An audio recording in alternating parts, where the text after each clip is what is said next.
introducción de la ventilación mecánica. Ya habíamos hablado como la vez pasada, hoy vamos a hablar como los modos controlados. En, en gran modo,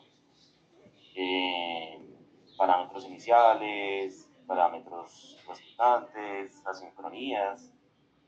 Hoy nos va a ayudar Sandrita Martínez. ¿Estás por ahí, Sandra? Estamos... Hola, sí, buenos días. Buenos días, mi Sandrita. La idea es hacer como un conversatorio, pues el que quiera participar, bienvenido sea.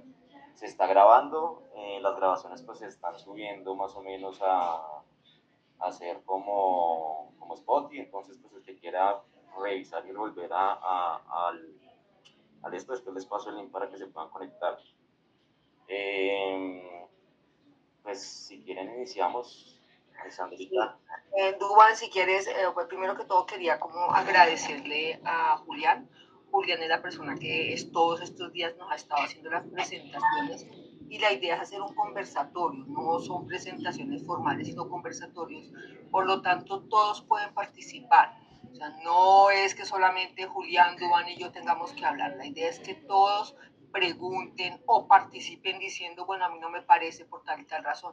La idea es que es un conversatorio, entonces todos, por favor, ojalá lean el tema antes, ojalá nos preparemos para poder realmente sacarle provecho a esto.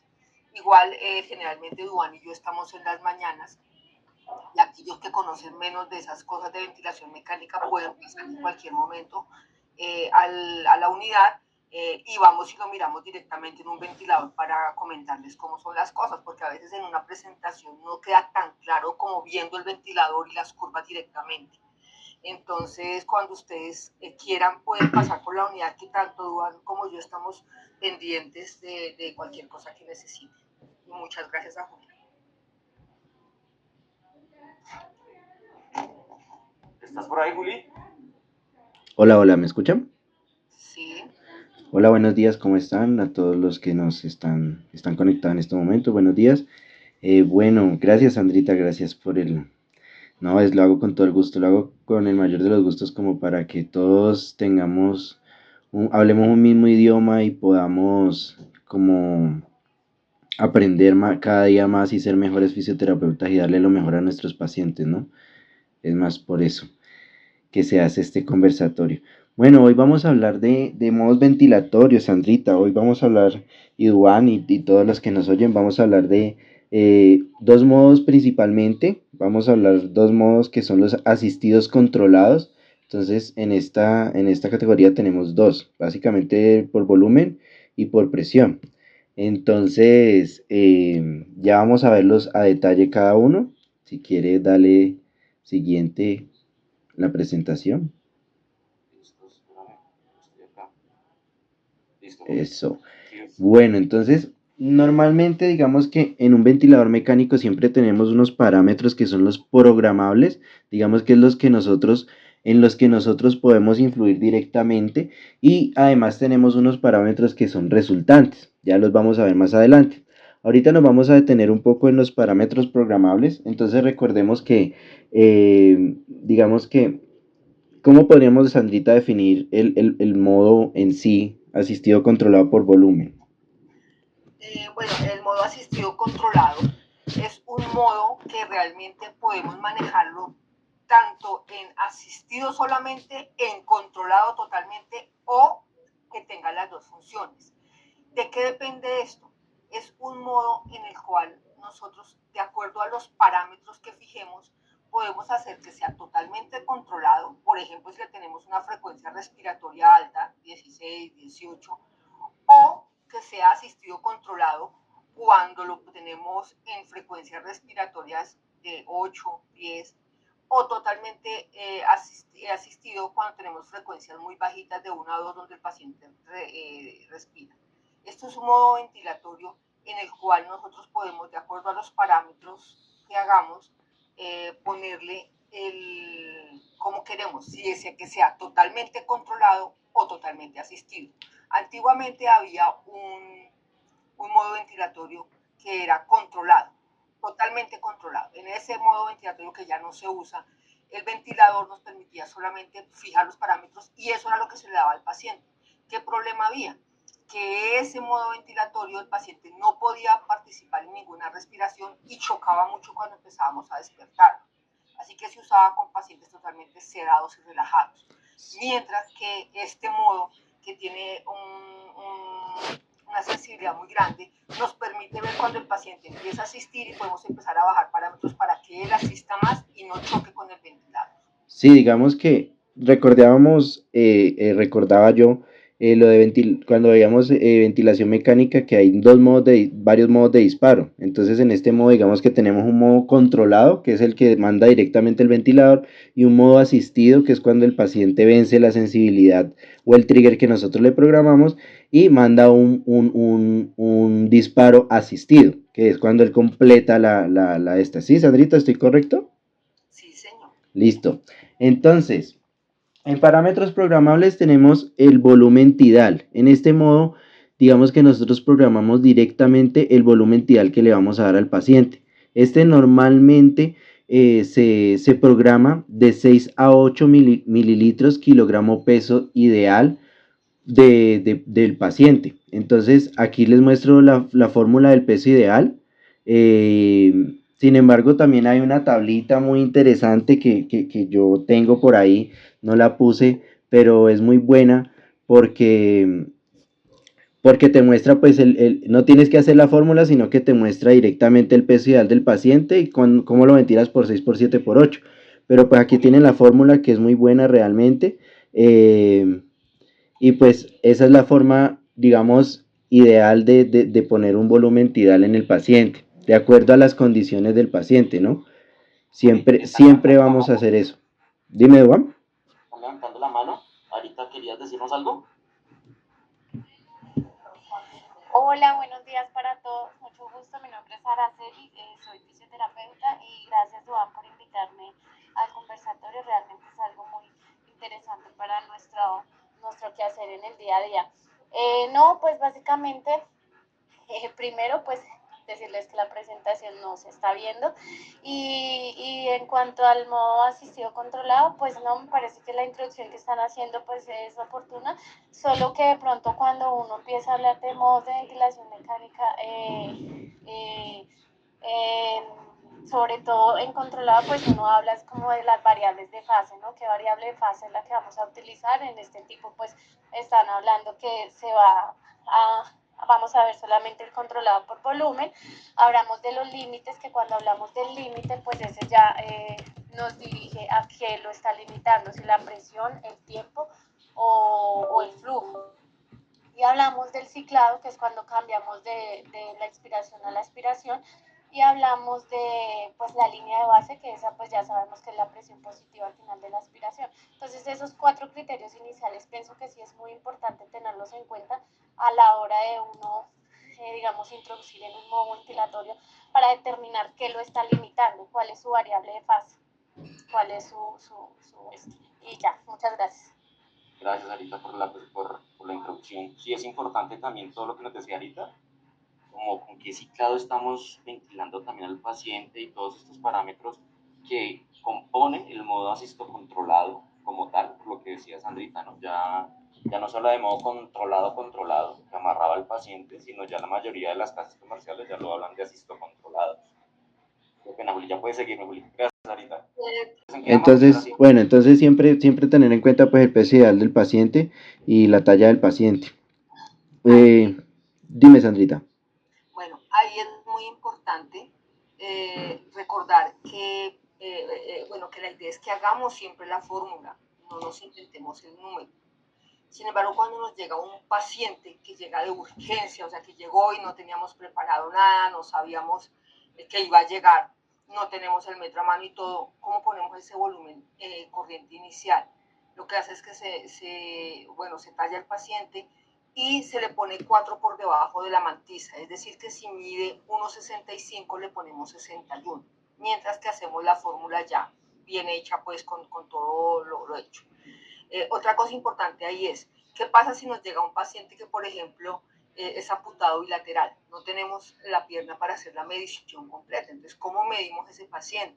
Otra forma de medir esos pacientes es hacer que hagan abducción bilateral de miembros superiores y se mide de dedo medio a dedo medio. Y esa es la misma talla, o sea, lo que mide el paciente de dedo medio a dedo medio es lo mismo que si lo midiéramos completo al paciente. Es la talla más aproximada en caso de que el paciente sea amputado bilateral, por ejemplo. Si el paciente es un paciente que tiene, que es enano, tenemos que empezar a mirar todas las cosas porque a veces no sabemos qué paciente nos va a llegar y a veces no podemos hacer un tallaje exacto de lo que es. Entonces hay que tener en cuenta también eso. Sí, prácticamente cuando hablamos de la matiz, es como mide 1,75, entonces uno el peso ideal lo bota 71, 70, más o menos entre 4 y 5. 4 menos de la mantisa. La mantisa es lo que es 1,65 sería 65 la mantisa, son 4 menos, es decir, que le dejaríamos como peso 61. 4 menos de la mantisa. Mientras que hacemos nuestra fórmula ideal, la fórmula ideal que la idea es hacer. Bueno, y cuando el paciente mide menos de 1,52 hay otra fórmula. Que el paciente mide, es una señora bien pequeñita, mide 1,48. La fórmula es diferente, después yo se las hago llegar, no la tengo en ese instante acá, pero es un poco diferente. Como uno no la hace casi, pues no se la aprende mucho. Sí, ella es porque ya ocurre un problema cuando es menor, porque claro, esos pacientes chiquiticos de 1,45, 1,50, 1,48, que a veces tienden a llegar a nuestras abuelitas chiquitas, pues lo que dice Sandrita es verdad, es una fórmula diferente, para no irnos, mientras tanto se puede ventilar por matiz, el chiquito mientras tanto, la señora chiquita mientras tanto que se calcula la fórmula adecuada. Listo, Juli, ¿qué pasa? Y digamos que, por ejemplo, esos pacientes que uno no tiene el metro a la mano ahí, que Sandrita, ahí, ¿a ojímetro se puede o qué recomiendas ahí? Porque realmente sí toca, realmente a veces que no tenemos el metro toca como a ojímetro, realmente uno se vuelve hasta muy bueno mirando eso. La idea es que eso no pase, la idea es que haya un metro siempre en nuestro bolsillo, pero en caso de que no lo haya en ese instante, uno mira aproximadamente cuánto mide y le saca un peso ideal a ojímetro. Pero pues la idea es que eso no pase. Además, bueno, podemos hacerlo mientras que traemos el metro. Sí. Antiguamente nosotros siempre decíamos, cuando íbamos a cuadrar un ventilador, dejábamos 500 mililitros por kilogramo de peso. Sin embargo, hoy en día estamos dejándole 400, por lo que se está ventilando con mucho menos volumen del paciente para evitar todos los daños de pulmón. Listo. Entonces, ¿ibas a decir algo? Es que de una vez les iba a dar la fórmula que yo la tengo acá. Si la tienes ahí, genial. Para que la anotemos, claro que sí. Para que la anoten, porque realmente es una fórmula que uno casi no usa, pero es una fórmula que se necesita mucho. ¿Ese es para pacientes que Sandrita? Perdóname. La que mide menos de 1,52, ¿sí? Sí, cuando mide menos de 1,52, la fórmula es la talla del paciente menos 145, esto entre paréntesis, por 0,5 más 52.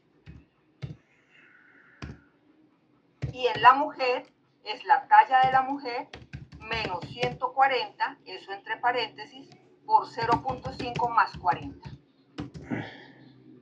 Menos 140 por 0,5 más 40 en la mujer. Okay. Esa es la fórmula que se utiliza en pacientes que midan menos de 1,52. Ok, para tenerlo en cuenta.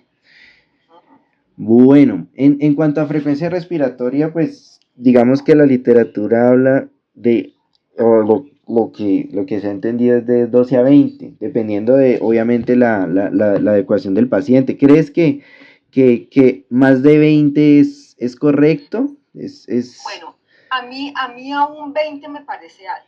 Realmente la idea es ventilar al paciente lo más fisiológicamente posible, es decir, que una frecuencia entre 14 y 16 es bastante buena, salvo algunos casos específicos en los cuales hay que aumentarla.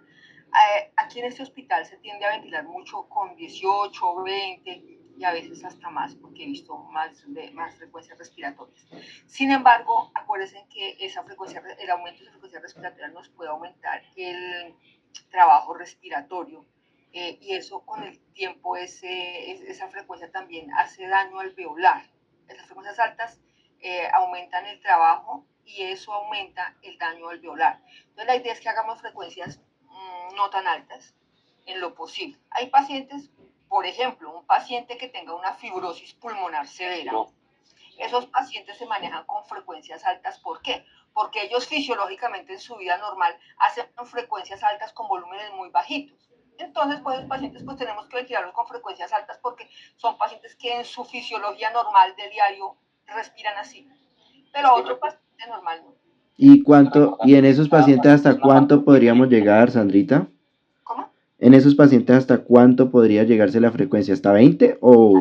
Hasta 30. Hay pacientes cuando Ok. tienen pulmonar severísimas hacen volúmenes muy bajitos, ellos manejan volúmenes de 200, 220, 230, volúmenes muy bajitos, así sean personas muy grandes, con frecuencias altísimas, eso es su vida normal, entonces podemos ventilarlos con 30 como si fuera un niño.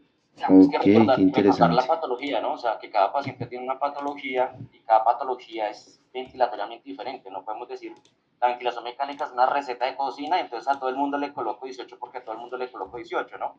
Entonces, lo que dice Duván es súper importante. Un paciente focoso nos llega con un CO2 de 60. ¿Y qué hace la gente? Subámosle la frecuencia. Es el peor error del mundo. ¿Por qué razón? Puede que tenga un CO2 altísimo, pero en ese paciente, acordémonos que primero maneja CO2 altos. Segundo, es un paciente que necesitamos tenerles un tiempo expiratorio prolongado. Si yo le aumento la frecuencia respiratoria, el tiempo expiratorio se me disminuye. Es decir, que no me sirve. Sí, claro, es que de hecho la patología obstructiva, hablando académicamente, son respiratorias bajas, son relaciones y largas para desatrapamiento de aire para evitar el autopsia que realizan prácticamente ellos. Aunque más adelante vamos a hablar de pronto en otras conversaciones más adelante, podríamos hablar de cómo ventilación mecánica en el paciente obstructivo, eso sí, en específico.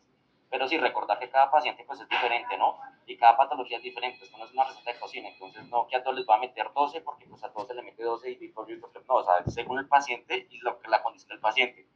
De hecho, para frecuencia respiratoria es titulable según gasometría a nivel de CO2, digamos, si tú quieres barrerle CO2 al paciente, pues sube respiratoria.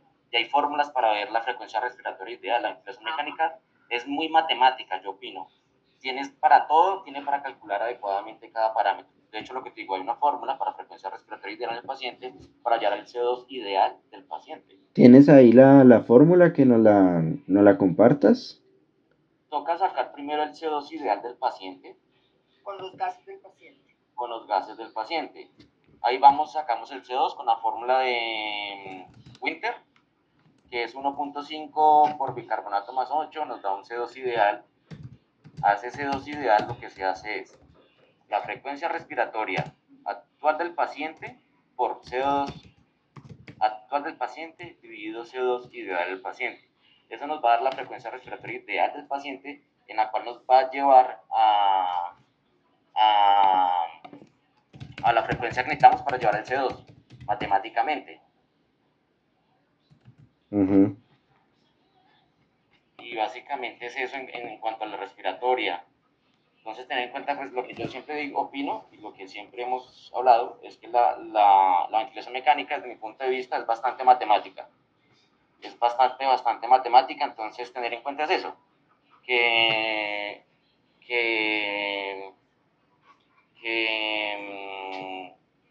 hay que saber calcular esas cosas para hacer un cálculo más objetivo, yo creería.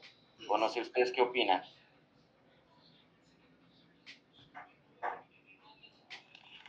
Pues yo apoyo lo que dice Duván en cuanto a que la frecuencia respiratoria y todo el manejo de la ventilación mecánica en sí, no solamente este parámetro, debe ser individualizado, pues no todos los pacientes hipocosos, no todos los fibróticos se comportan de la misma manera, tienen componentes mecánicos, compliance totalmente diferentes y su comportamiento mecánico hace que sea diferente cada paciente y no podemos ventilar a todos los pacientes de la misma manera. Número uno eso. Número dos, pienso que el error que más se presenta cuando ponen frecuencias respiratorias tan altas es que el clínico casi siempre olvida ajustar los tiempos inspiratorios.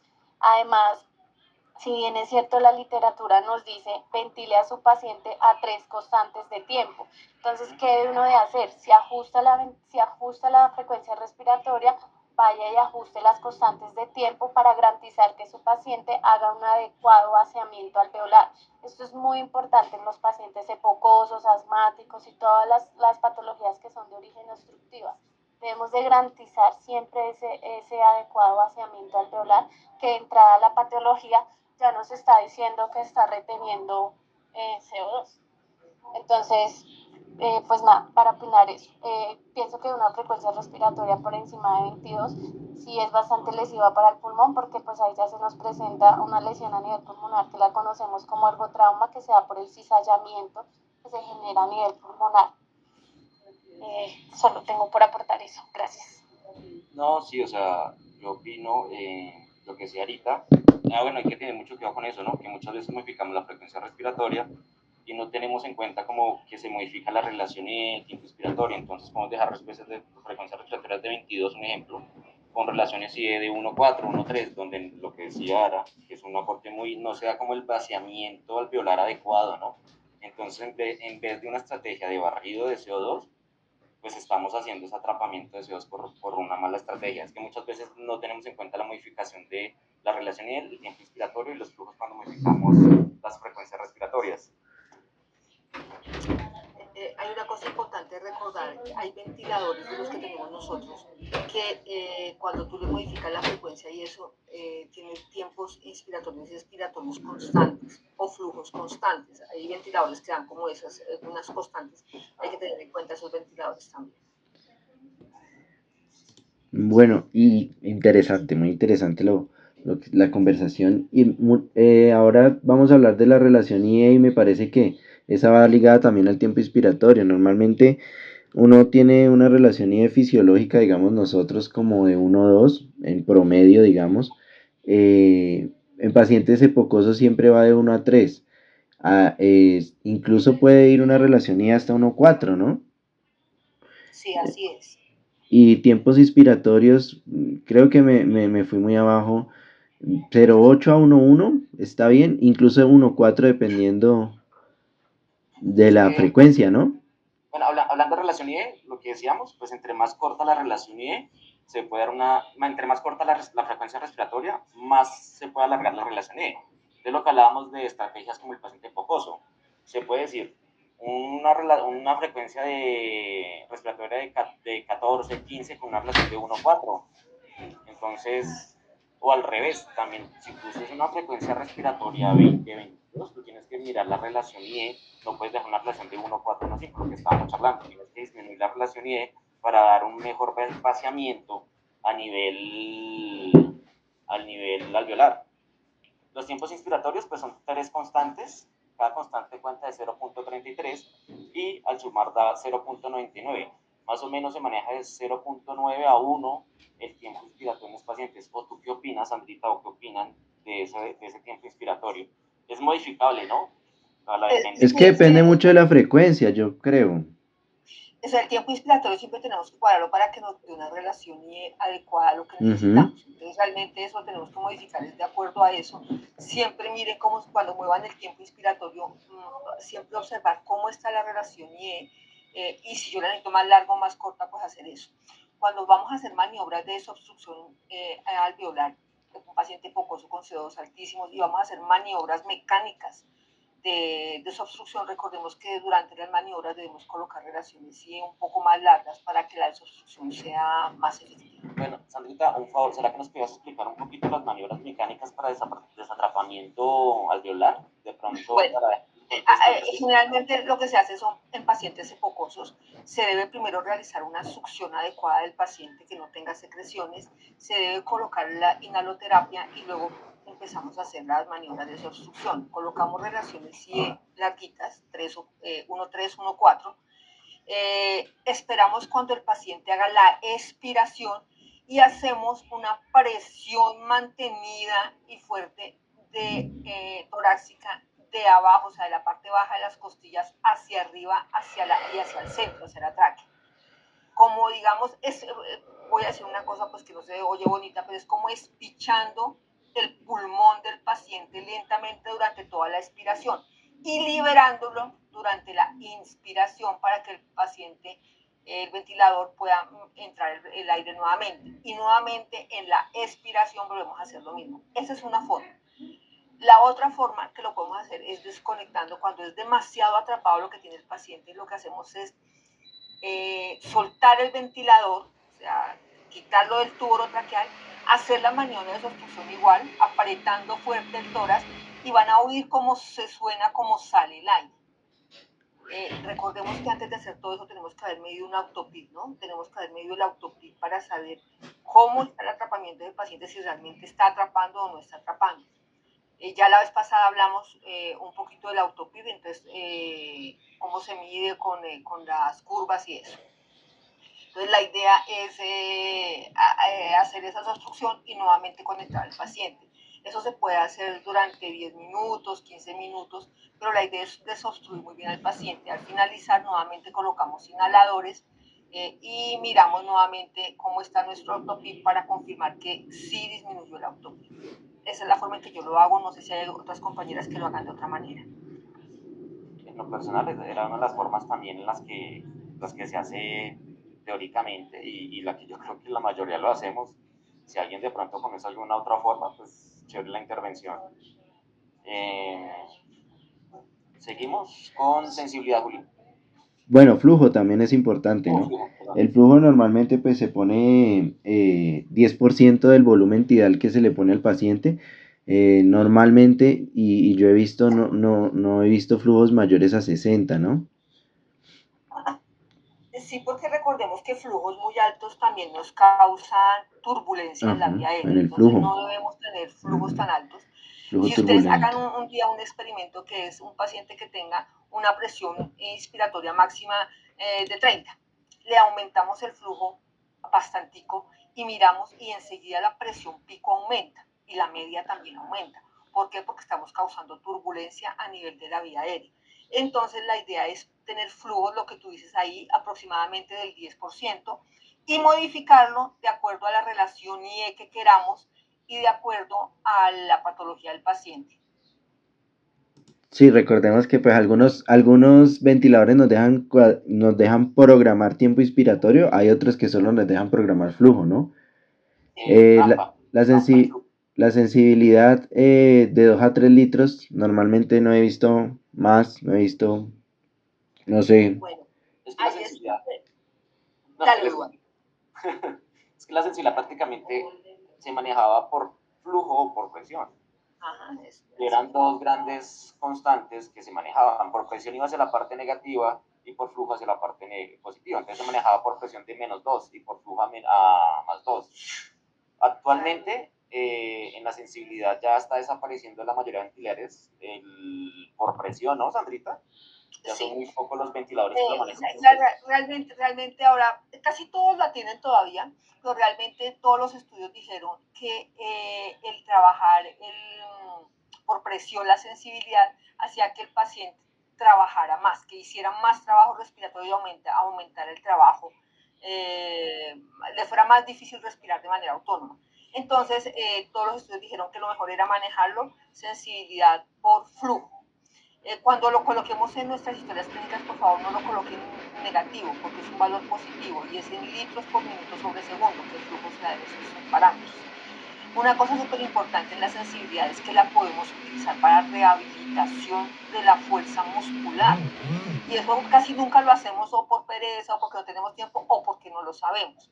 Si yo estoy rehabilitando a un paciente, lo tengo sentado en silla ventilado, pero necesito que coja fuerza muscular, ¿qué puedo hacer?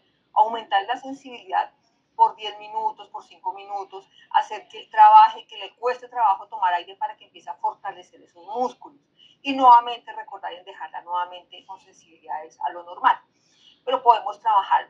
Lo mismo, por ejemplo, si queremos hacer que el paciente le cueste menos trabajo respirar porque es un paciente que está extremadamente débil, podemos bajarlo a 1 también la sensibilidad, corriendo el riesgo de que se nos autocicle el ventilador. pero puede trabajarse con la sensibilidad para rehabilitación de la fuerza muscular. Bueno, para la sensibilidad, te voy a acordar, hay una formulita, se hizo un estudio en el que manejaban el 10% de la NIF. Entonces se le toma una NIF, un ejemplo le da 10, el 10% es 1, o sea que la sensibilidad que le manejaría es la actual, con la que le tomaron 2, más 1, 3, y se maneja durante 10-15 minutos y se prescribe como el ejercicio, ¿no? Que es una de las cosas como desde la terapia física de prescripción que a veces se nos olvida, ¿no? Entonces se prescribe, entonces no sé, cada 6 horas, cada 7 horas, la intermitente, o sea, como lo quieran trabajar, pero lo prescriben actualmente. La fórmula es el 10% de la NIF. O sea, entre más alta la NIF, más pueden ir subiendo la sensibilidad. O sea, si tuvo una NIF de 20, el 10% es 2, entonces 2 más 2, si la estábamos con una sensibilidad de base 2, sería 4. Se prescribe según criterio. ¿Y hasta cuánto puede llegar esa sensibilidad? O sea, ¿cuánto sería el máximo? ¿4, 5? Más o menos sería 5, se le alcanzaría a subir la sensibilidad un poquito. Para que Perfecto. trabaje más, o sea, cuando ya está más fuerte y queremos que trabaje un poquito más. Listo. La FIO 2 hay una cosa importante, digamos que se maneja FIO 2 del 21 al 100, sin embargo he notado gente que es muy reacia a bajar el FIO 2 hasta el 21. No sé qué opina Sandrita en ese sentido. Bueno, recordemos que el oxígeno es un medicamento y trae muchas cosas adversas. Había un médico ya viejito que él decía cuál es nuestro objetivo cuando ventilamos a un paciente, quitarle la ventilación mecánica. ¿Cuál es nuestro objetivo cuando le ponemos FiO2 al paciente? Es quitárselo totalmente. La idea es bajarlo lo más rápido que podamos. Yo puedo recibir un paciente porque llegó, no lo conozco, lo recibo al 100%, pero inmediatamente yo si veo que satura más de 90 empiezo a bajárselo inmediatamente. O sea, la idea es bajar el SFI2 porque trae muchas cosas adversas al pulmón, causa fibrosis, trae muchos daños, aumenta la inflamación alveolar, tiene muchas cosas malas. Aumentan los radicales libres, por lo tanto debemos bajar rápidamente ese oxígeno. Tú tienes razón, Juli. El FiO2 a la gente en la UCI no le gusta bajarlo al 21%. Se supone que si está ventilado por nuestra lógica tonta, tiene que estar por encima del 24%. Entonces, lo más bajito que vemos es 24%, 21% casi nunca. Sin embargo, hay otra razón por la cual se deja en 24, por el primero en 21. Es que el paciente, si está en ventilación mecánica, está con más trabajo respiratorio y más trabajo y más desacondicionamiento. Entonces, va a necesitar un poquito más de oxígeno, es normal. No sé los demás qué opinan. Sí, o sea, yo creo que es un estigma, se ha estigmatizado y lo que tú dices, o sea, todas las, a veces se nos olvida que el oxígeno es un medicamento acá en el hospital, en la hospitalización, y no caemos en cuenta en que ponerlo mal traería ciertas cosas. Por ejemplo, lo que tú dices, saturando 100 el paciente con FIOS al 100, pues, no, o sea, vamos a causar atelectasis por desnitrogenización, radicales libres, todas las consecuencias que traen adversas. Entonces, sino que está estigmatizado mucho manejar. De hecho, yo creo que hasta un FIOS por debajo de 30 a nivel ventilatorio. Muchas veces ves un FIOS de 28 y todo el mundo, uy, no, un FIOS de 28. Entonces, como que se estigmatizó mucho el tema del FIO2. Aunque lo que tú dices también, o sea, es muy debatido el tema si dejarlo en 21 es adecuado o no dejarlo, en 21 es un tema muy debatido actualmente, se me hace. Sí. Igual yo pienso que sí debemos bajarlo por lo menos a 24 lo más rápido posible. Desde que el paciente esté saturando bien, no necesita más oxígeno y no tenemos por qué esperar que sature más de 99, 100%. No, el paciente debe saturar por encima de 90, 92, 94 es suficiente para ese paciente. Ok.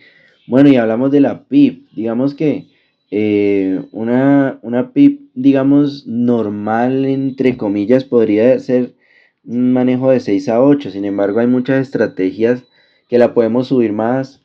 No sé, creo que una PIP fisiológica, hablamos el otro día que, digamos, entre comillas, fisiológica, ¿no? Es de 5 y que se puede subir, no sé hasta cuánto ha visto Sandrita PIP.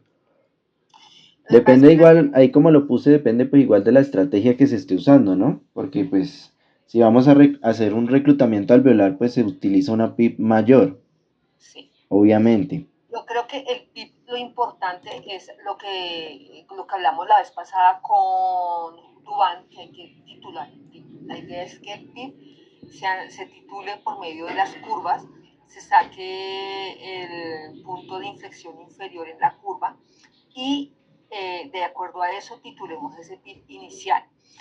Podemos después aumentarlo, claro, porque si yo necesito mayor oxigenación, necesito reclutar mayor cantidad de unidades alveolares, pues voy a tener que subirle al PIB. Igual, si está haciendo un autopip muy grande, pues voy a tener que bajarlo un poquito. Entonces, realmente el PIB, lo importante es titularlo al comienzo de la ventilación mecánica para que sea un PIB ideal, pero eso se va a estar subiendo o bajando. Lo que tú dices del PIB para estrategias de reclutamiento, sí, claro, pues, o sea, ahí sí podemos subirlo. Hay estrategias de reclutamiento que permiten PIBs 18, 20, con ciertos tiempos en forma de escalera, se sube y se baja. Entonces, eso ya, pues cuando hablemos de estrategias, algún día de estrategias de reclutamiento lo haremos, pero pues por el PIB que ponemos normalmente, sí se maneja lo que tú dices ahí de 6 a 8, pero realmente de acuerdo a la patología y de acuerdo al estado del paciente hay que subirlo. Claro. El PIB es titular de recordar muchas cosas, como por ejemplo, a veces un paciente obeso toca un PIB más altico por el tema de toda la masa abdominal que maneja. A veces titulaciones de PIB con las herramientas adecuadas se puede subir bastante, como digamos los catéteres transesofágicos, los permiten subir PIB hasta 20, 18, y puede estar que todas las picos y todas las presiones dentro del ventilador estén voladas, pero pues a nivel de fórmulas y el catéter transesofágico estamos dentro de metas. Entonces es un parámetro titulable, es un parámetro con el que se juega bastante y se titula. Sí, y digamos que va muy de la mano con las presiones medias, la presión plató y todo esto para determinar si no le hacemos daño al paciente Sí, claro, con la PIP que le estamos colocando, ¿no? Tienes que ver toda la mecánica protectora del paciente, ¿no? Sí, Entonces, dentro de exactamente. eso, la plató, el dry impression, distensibilidad dinámica, estática, cómo se comportan estas distensibilidades, si bajan, suben, si van hacia un lado, si van hacia otro. Uno tiene que estar, a pesar de titularlo, tiene que estar presente en todas esas estrategias de protección pulmonar para ver cómo va. Sí. Ya después pues, pasamos como a parámetros Juan, Dime. yo adicional a lo que ustedes mencionaron para titular el PIB y pienso que es sumamente importante son las imágenes. Uno para titular el PIB debe tener en cuenta la radiografía del paciente, si tiene Sí, si tiene una colección, si hizo una neumonía que se consolidó, si está con edema pulmonar, si tiene una telectasia, o sea, esos son criterios que también uno debe tener en cuenta para realizar la titulación de la PIB. Uy, qué aporte tan chévere, porque sí es verdad, muchas veces, digamos, a veces tiene bulas, y como le vamos a meter a una bula un PIB grandísimo, Sí, entonces toca tener mucho cuidado. La verdad, sí es un tema que se nos pasó y es verdad, o sea, entonces la radiografía es muy importante en una titulación de PIB, porque digamos que si tú vas a meter un PIB muy alto y el paciente presenta bulas o algo así, o una hemorragia, o sea, podemos aumentar la lesión en vez de ayudarlo, la verdad. Y lo otro importante, con radiología, lo que tú dijiste, las atelectasias. Si yo veo un paciente que tiene unas atelectasias grandes, igual hago su terapia común y corriente, le hago sus maniobras, lo posiciono y le aumento el PIB, lógicamente, para ver si logramos de esa manera disminuir la atelectasia. O sea, esa es una maniobra súper importante también. Llegamos ahí. Bueno, entonces digamos que esos eran como los parámetros que uno puede programar o que el ventilador le deja programar a uno, así en general. Y hablamos de unos parámetros resultantes. Entonces, a una presión inspiratoria pico, que es la misma PIP que ven ahí, esa siempre debe estar menor a 40. Realmente hablábamos también el otro día en el conversatorio de ventilación mecánica que hay pacientes que van a tener unas patologías y una mecánica pulmonar que tiende a elevarla, ¿no? Por ejemplo, pacientes obesos, pues la masa abdominal va a hacer que la presión pico suba. Pacientes con fibrosis pulmonar también va a hacer que la presión pico suba. Hablamos también de la presión plató, que está siempre... Lo que hablamos con Sandrita la vez pasada, todo componente externo puede aumentarla, ¿no? El filtro impactado, el circuito con secreciones, que se esté ocluyendo alguna parte, eso va a aumentar las picos, o sea, que el paciente esté mordiendo el tubo, que esté en un broncoespasmo, todo eso puede, laringoespasmos, pueden aumentar la presión pico en teoría, entonces es importante tener en cuenta eso porque muchas veces ven picos de 60, la gente se asusta, como tiene una pico de 60, pero pues porque tiene una pico de 60. El filtro está impactado, el circuito está con agua, o sea, toca mirar. Tiene muchas secciones pacientes, toca mirar todo. ahí es donde viene la segunda presión, que es la plató, que es el componente ya pulmonar, es la que de verdad está aumentada, toca buscar una estrategia para disminuirla, para evitar lesión pulmonar. Y ahora sí, Juli, colabóranos ahí. Bueno, la presión plató, que pues siempre debe estar menor a 30. Esta, como ahorita la vamos a mirar en una grafiquita que yo puse por ahí, cómo se mide. Siempre se debe tener en cuenta que esta presión plató se mide solo en este modo y que se hace una pausa inspiratoria, ¿no? Para medir la presión plató y el paciente debe estar totalmente entregado al ventilador. Eso es súper importante. En este hospital y en muchos hospitales, uno llega, un paciente en bileve y me dicen, no, tiene una presión plató de 10. Y yo, okay, ¿cómo así? Si está en un modo, no entiendo cómo la mediste. No, sí, está con una presión más buena. Yo, pues no, o sea, no entiendo cómo la midió. Un paciente para poder medir la presión plató tiene que estar controlado y tiene que estar en lo posible sedado y relajado para que sea una plató verdadera, real. Si no está sedado y relajado, el paciente nos va a dar falsas plató. Sí, el ventilador nos va a dar una resultante de plató, así esté respirando, seguramente. Pero la idea es que esté en lo posible sedado y relajado para que sea realmente fiable. Por eso a los pacientes con SRA, cuando el COVID, no los sedaban, no los relajaban, primero para ventilarlo y segundo para poder tomar mecánicas ventilatorias que fueran realmente certeras. Sí, importante eso. En cuanto hay otro parámetro resultante, el volumen minuto, este pues depende de la estrategia que estemos mirando, ¿no? Siempre, no sé si, siempre es la fórmula es frecuencia respiratoria por volumen tidal. Entonces también hay una estrategia importante en la depuración de CO2, que debemos aumentar el volumen minuto para que el paciente pueda hacer esa barrida de CO2 que nosotros buscamos. También está la driving pressure, que es plató menos PIB. Esta siempre debe estar menor a 15. Realmente esta nos dice cuánto le estamos metiendo de presión al pulmón realmente, porque resta la PIB, que es la presión expiratoria al final de la expiración.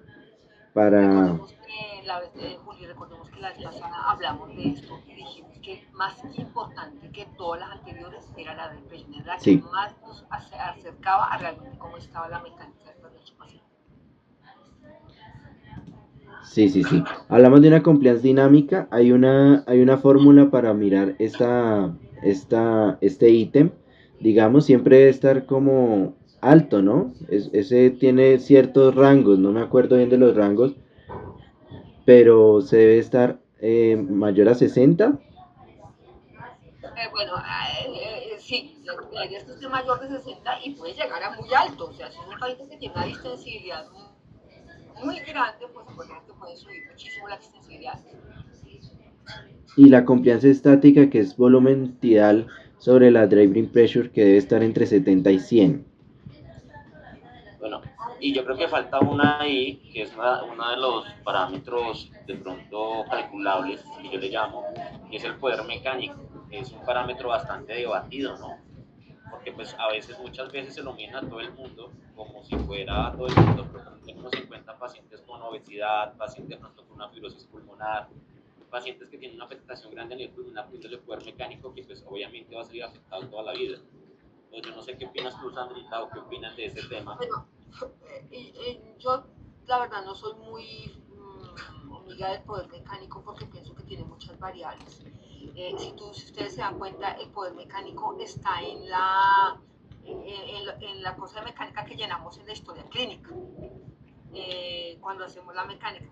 La mayoría de nuestros pacientes llegan despiertos y todo, y sin embargo les toman el poder mecánico y eso que realmente no es muy fiable.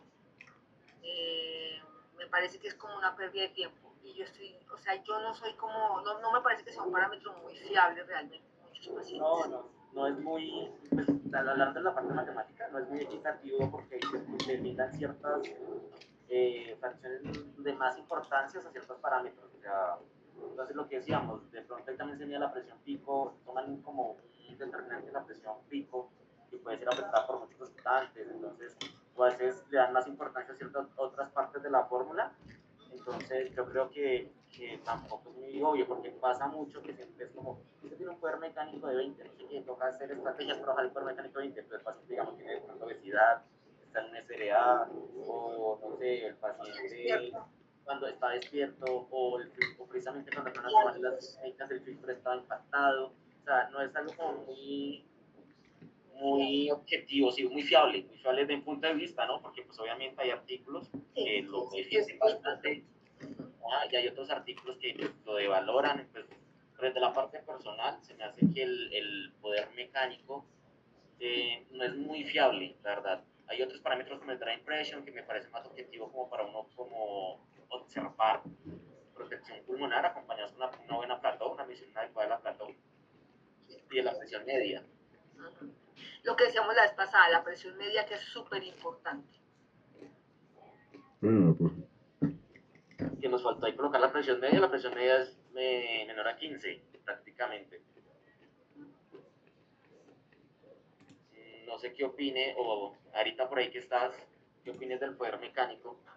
Pues Duan, yo la verdad sí difiero lo que ustedes están mencionando, ¿Sí? porque pienso que el poder mecánico es un parámetro que es sumamente importante en la ventilación mecánica por tres razones. Número uno, el poder mecánico lo que te está diciendo a ti es qué fuerza y con qué energía tú estás abriendo ese pulmón, qué energía estás utilizando por medio del ventilador para poder lograr abrir esos alveolos.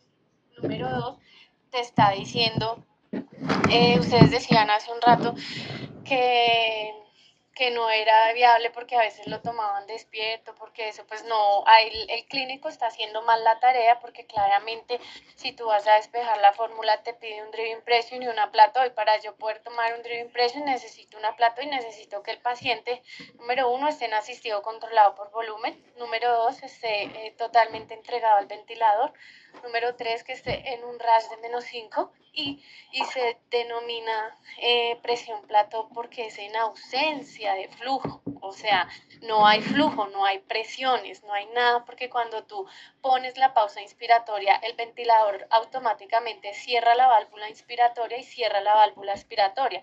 Por eso se dice que es en ausencia de flujo y te está midiendo la presión necesaria para poder abrir ese alveolo, es esa presión o sea, es la presión que está utilizando el alveolo para poderse distender.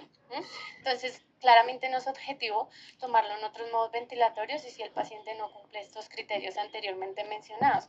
Pero la fórmula del poder mecánico que tiene estas variables, pues básicamente te está diciendo es esa fuerza que estás utilizando, qué tanta la necesitas y si puede llegar a generar un cizallamiento a nivel pulmonar, que es una lesión inducida por la ventilación mecánica. Entonces yo, la verdad, sí voy con el poder mecánico, medírselo a los pacientes, porque esto me da a conocer qué tanta energía estoy utilizando para poder distender ese pulmón y si estoy generando o no cizallamiento a nivel pulmonar. Uno por lo general encuentra poderes mecánicos altos cuando tiene frecuencias elevadas. Si tú no tienes frecuencias tan elevadas, claramente el poder mecánico no te va a dar tan alto. Entonces ahí uno como clínico tienes que entrar a mirar qué tiene mi paciente, qué patología estoy ventilando, qué mecánica ventilatoria estoy ventilando, cuáles son sus propiedades mecánicas del paciente y qué es lo que le debo modificar para poder arreglar esto. Entonces, no sé, tengo una frecuencia alta, pero entonces venga, de pronto le bajamos un poquito al volumen o ajustemos por acá esto o por acá lo otro, ¿sí? Como más bien analizar el tipo de patología que estamos ventilando, su comportamiento con las diferentes ayudas como las curvas, los bucles y demás, para poder uno, pues digamos que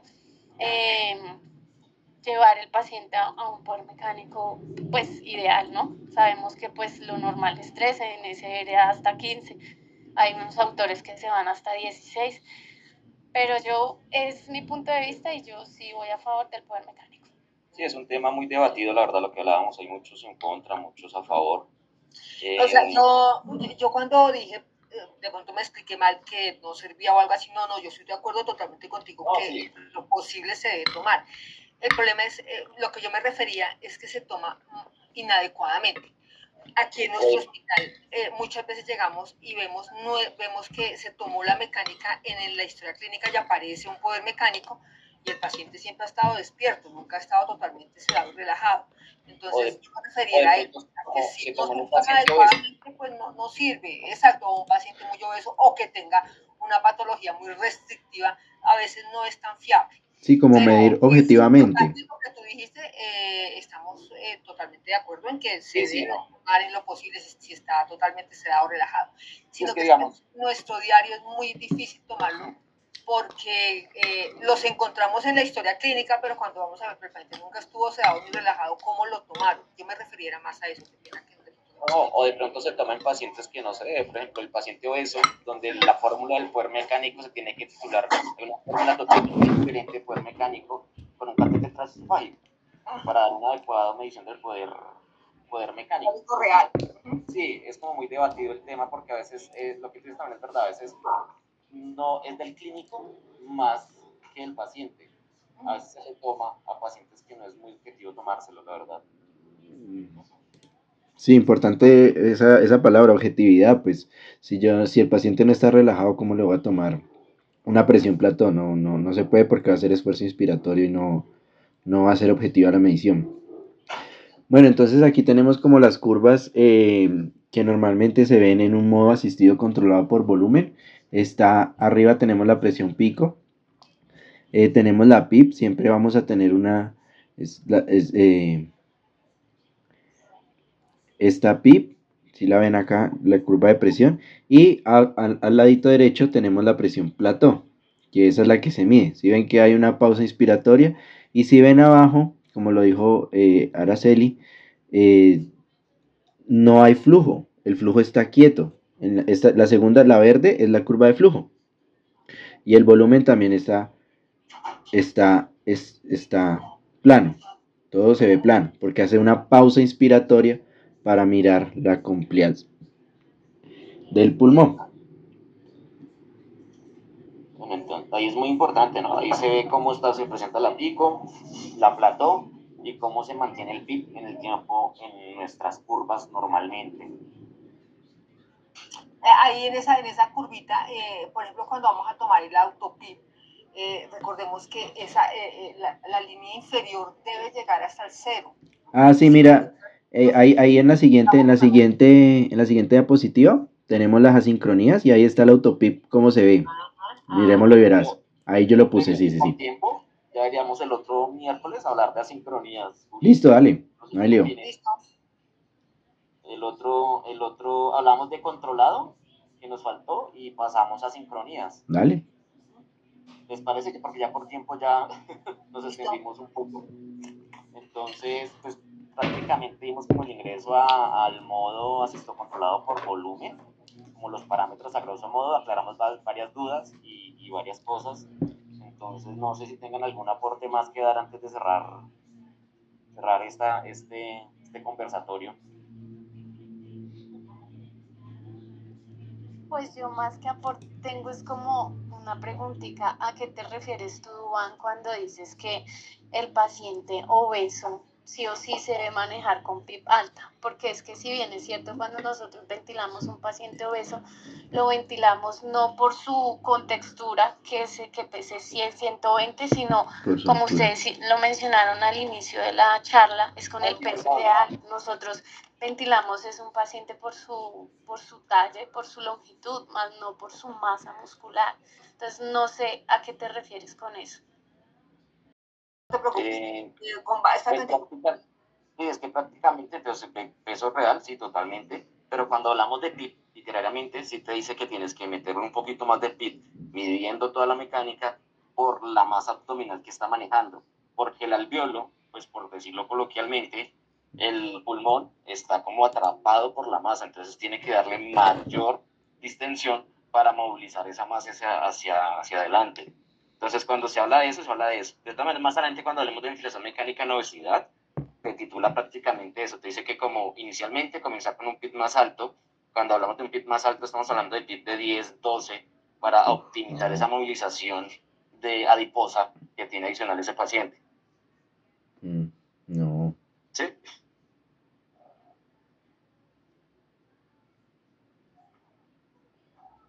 No sé qué opina Sandrita y qué opina.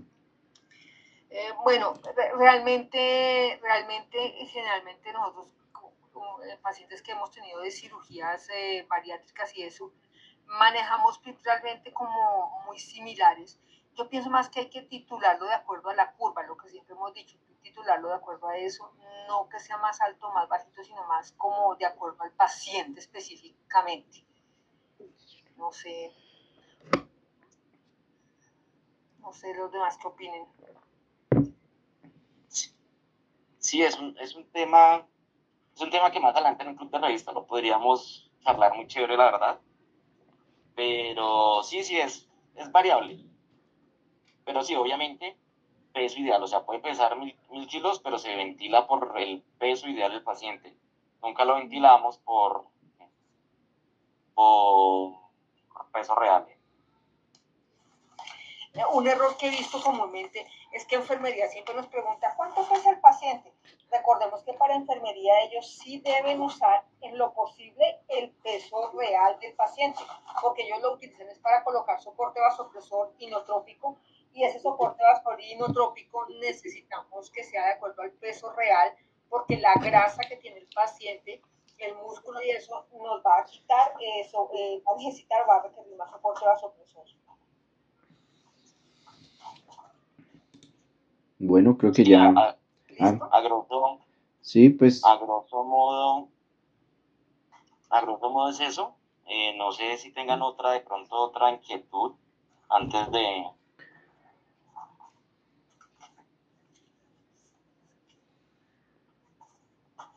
creo que no. Bueno, muchísimas gracias, muchachos. Muchas gracias, Sandrita. Muchas gracias, Duam. Que Días. esté muy bien. Hasta luego. No, muchas gracias a todos, ahorita también por participar, es muy chévere como que Muchas participen. Sí, porque es un conversatorio, entonces la idea del conversatorio es eso, como interactuar todos y participar todos. Y es como lo importante de eso. De todas maneras, invitados, todos los miércoles lo estamos como intentando hacer. Y ya, no, muchas gracias a todos. Feliz día.